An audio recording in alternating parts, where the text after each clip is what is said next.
Welcome back. Today we're finishing up our lesson on Christopher Columbus. Now yesterday we talked about the old story. 1492, Columbus sails the ocean blue. He takes a crew of 90 men and 3 ships, the Nina, the Pinta, the Santa Maria, and they cross the Atlantic Ocean, and they arrive in what we presently know as the Bahamas. And they encounter a group of natives there called the Taíno, and they speak the language Arawak, among other Carib tribes in the region. At first, things seem peaceful.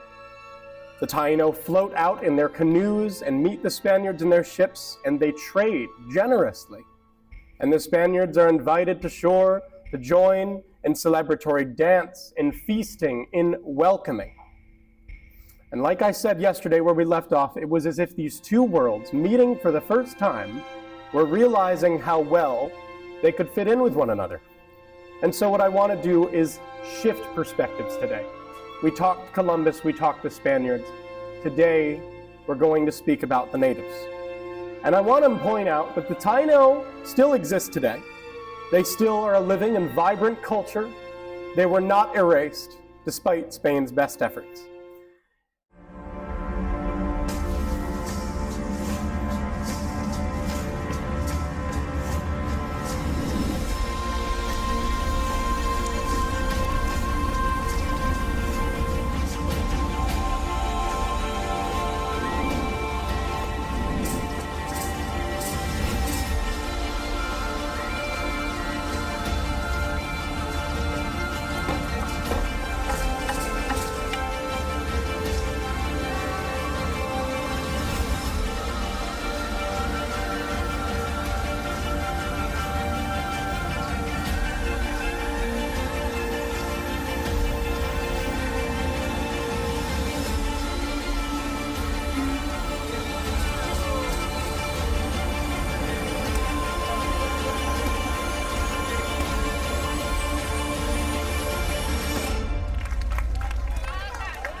As Columbus walked among the Taíno, he felt a mixture of curiosity and opportunity.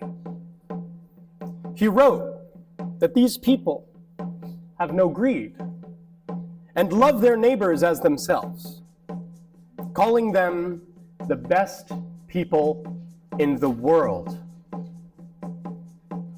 To him, the islanders seemed gentle souls who could easily be made Christians.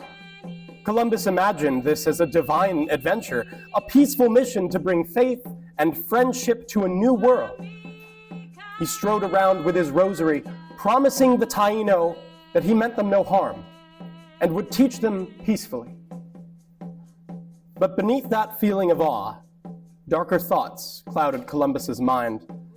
In secret diary entries, he admitted that with just 50 armed men, we could subjugate all the natives and make them do whatever we want. Columbus spoke kindly and promised education and religion, but his eyes were searching for treasure and power. In that first meeting, two intentions stood side by side. Sincere goodwill on one hand, and imperial ambition on the other. On one side was friendship and the promise of heaven. On the other was greed and conquest. Columbus greeted the Taíno with gifts and prayers, yet in his heart he envisioned subjects and mines. The Taíno smiled and trusted these strangers, unaware of what path had been chosen for them. But of course, they couldn't stay in the New World forever. At some point, you've got to go home. In March 1493, Columbus's fleet returned triumphantly to Spain.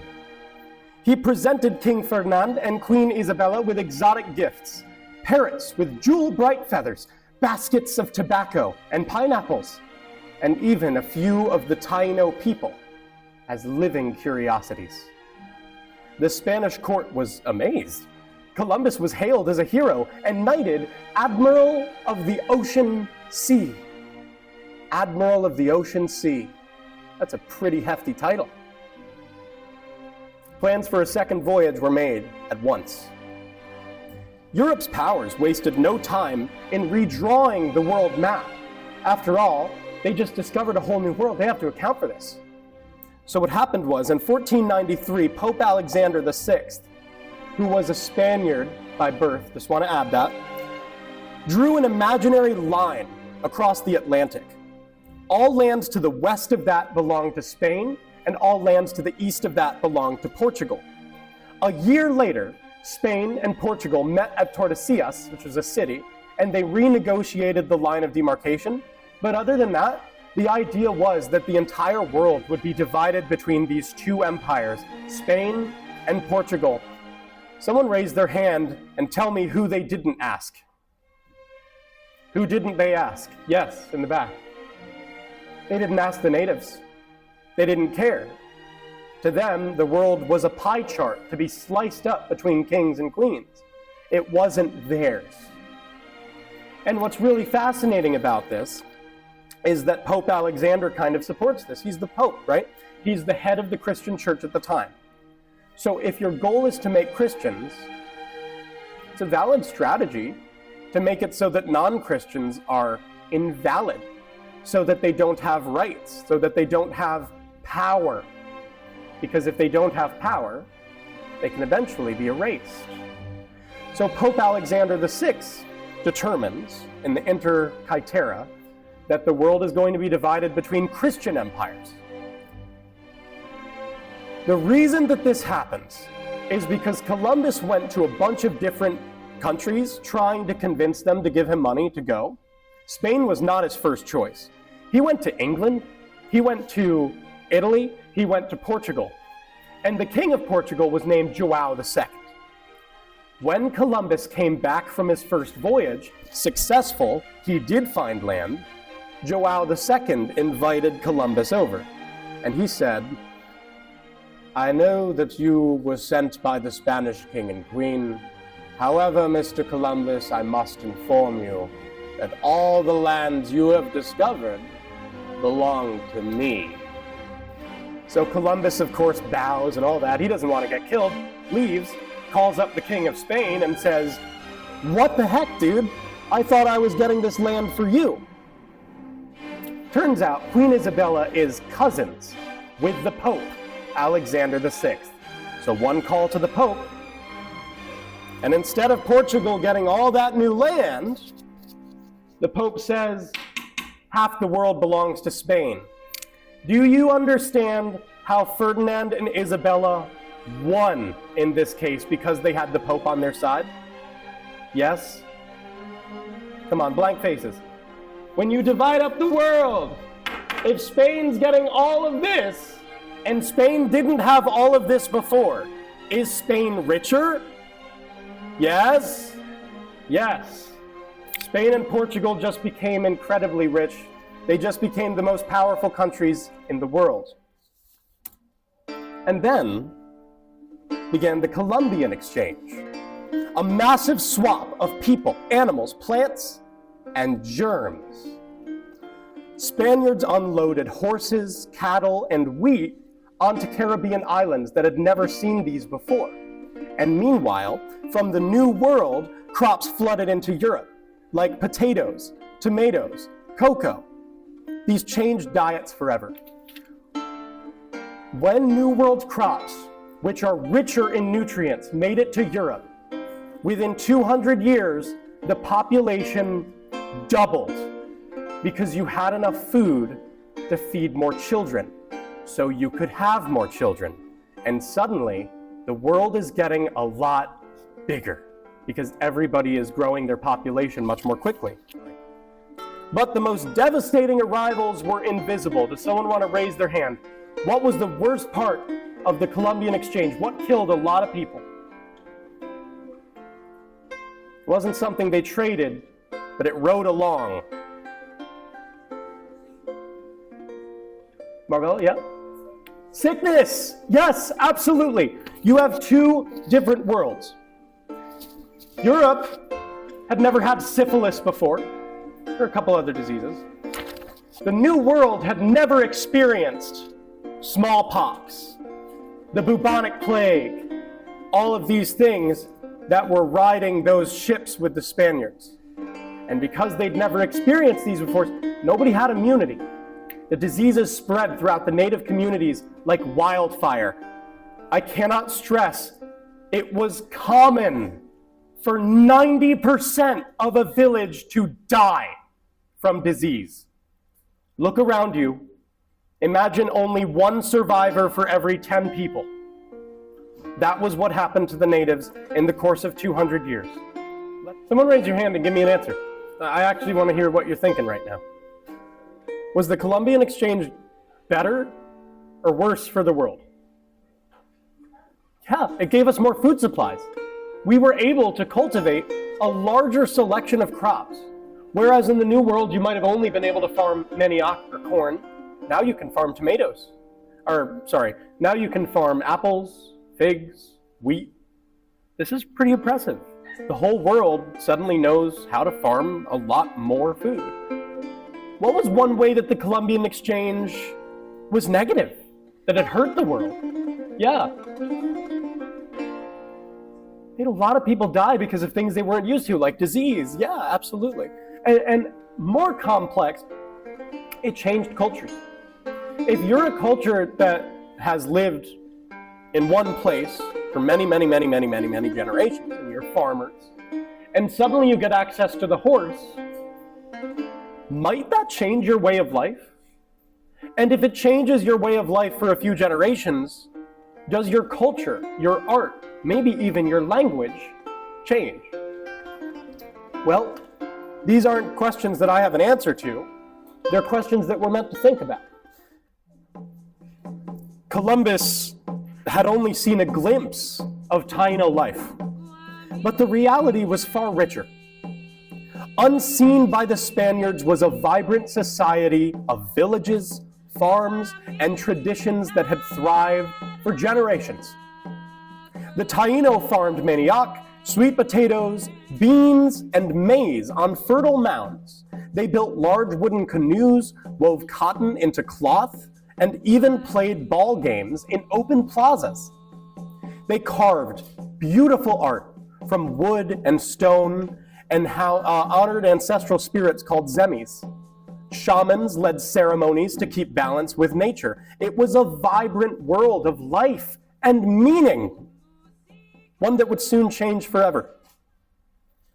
The peace did not last. Within months, Spanish settlers forced the Taíno into brutal labor. The system of encomienda took hold. People were captured and put to work in mines or in farms. Eyewitness accounts described the reign of terror that Spaniards forced on the native populations. One Dominican friar, a priest named Bartolomé de Las Casas, wrote in his journal that the colonists had become not just cruel, but extraordinarily cruel in their treatment of the Taíno. And remember that name, de Las Casas, because he is going to be one of the biggest heroes of our 18 lesson unit. But the Taíno did not submit quietly. On Columbus's second voyage, he left 39 men at a coastal garrison that he named La Navidad. The local Taíno, driven to despair by the soldiers' abuses, rose up in 1495 and killed every one of them. This was one of the first acts of resistance to European colonization in the Americas. And I just want to point out, they thought they'd won. They drove the invaders out of their little village. God help them, they could not have known what fresh hell they had just wrought. The Europeans have guns, cannons, and ships, and now they have a target. One of the points that I want to bring up before I move on to the next slide is we've established that oftentimes women led the communities in the Taíno world, right? When the Spaniards came to new lands, they liked to take women as gifts for themselves. thinking, well, it doesn't matter, it's just someone in society. The Spaniards didn't realize that they were kidnapping the mayor, the queen. And so the Taíno quickly became very frustrated, very upset, because you're not just kidnapping a villager for a wife, you're kidnapping their queen for a wife. So we talked about the Taíno world. Now let's talk about its fate. The cruelty only grew worse. In 1503, Spanish governor Nicolás de Ovando lured 80 Taíno leaders to a peace meeting under a white flag.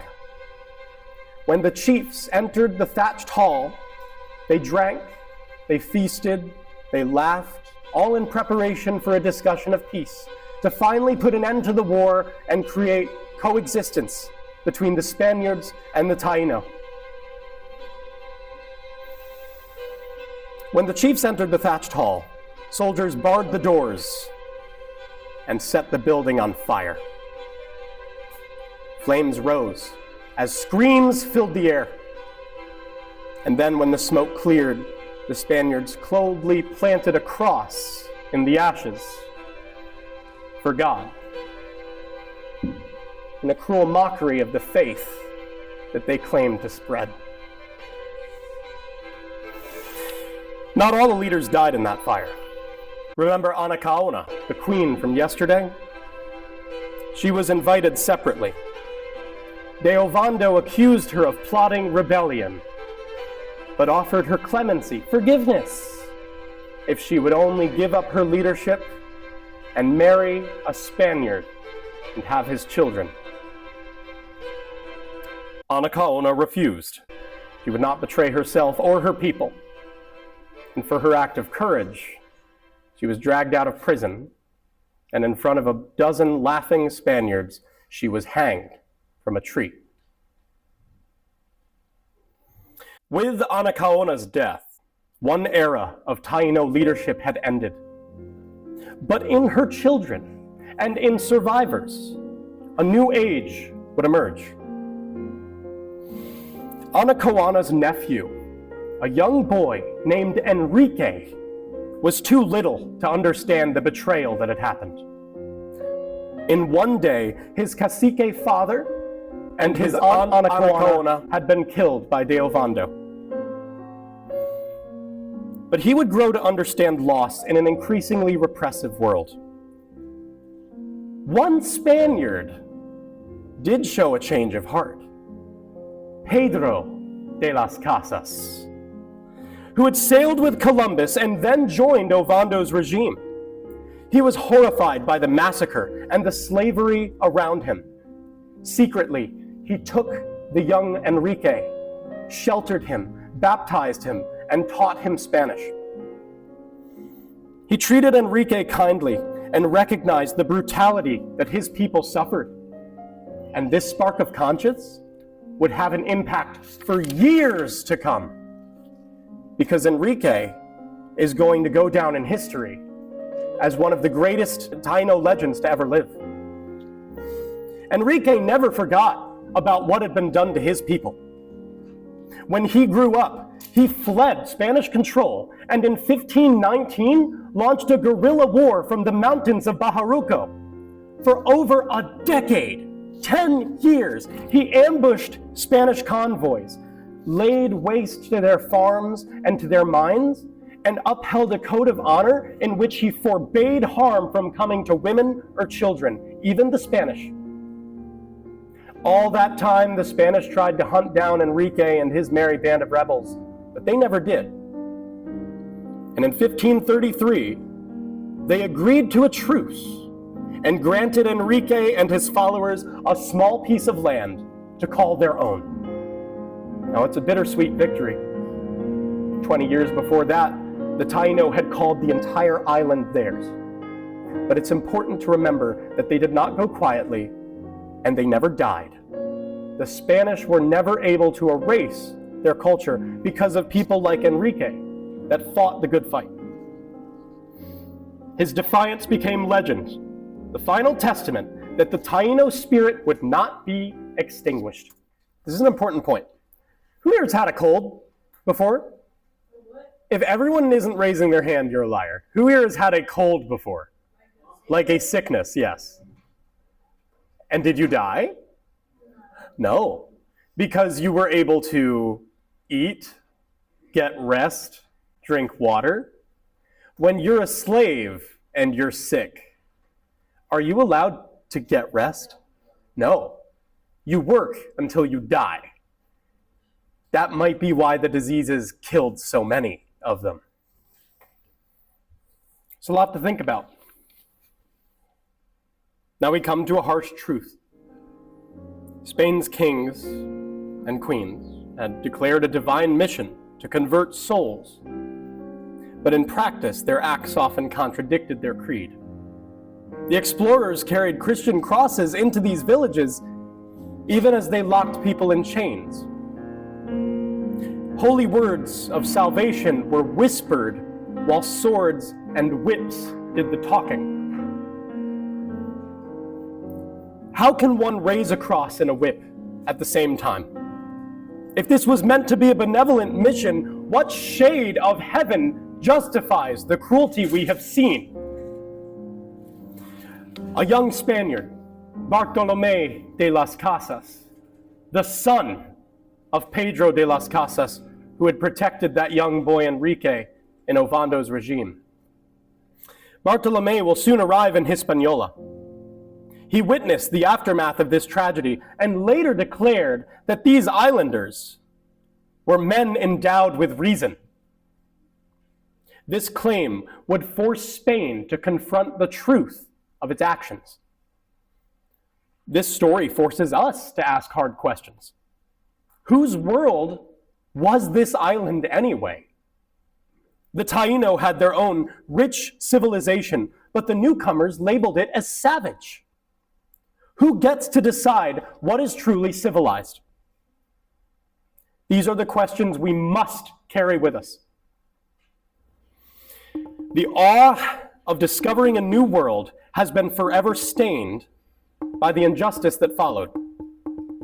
As we move on from Columbus and the Taíno, we stand at a crossroads of promise and peril, a moment that will test the conscience of history. Even in ruin, the Taíno story never completely ended. The courage of leaders like Ana Caruana and Enrique became legends among the survivors. Taíno songs, words, and bloodlines quietly defied execution, carried on by the very people Spain thought it had conquered.